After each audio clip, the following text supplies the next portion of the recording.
In case it helps, here is also like a demo for the what I was explaining. This is the search directory. It has here 3 files, our lab, which has only one function, and 2 programs here. The first program is trying to use my math, but my math doesn't exist here on the top level of that guy. So if you try to run it, you get an error here, that where is that module.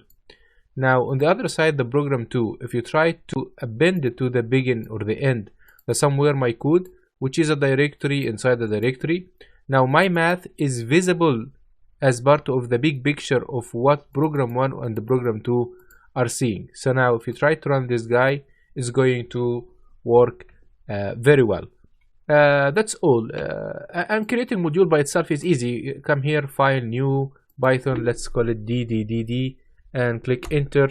Now you have a new file here that is just another module. You can write, say, import math, and here you are going to print math dot square 25. Let's run. Very straight. Very square root 25 is just 5. Very straightforward. Sometimes you would like to rename or remove the file. The standard way is to come here and rename it. If you found it taking very long time and you are sure that nothing is wrong, on a personal level, I come here, show in files, go to the file. If you are in by charm 2020, you will find it in a different location. I forgot about it. You have to click something and it goes inside another menu.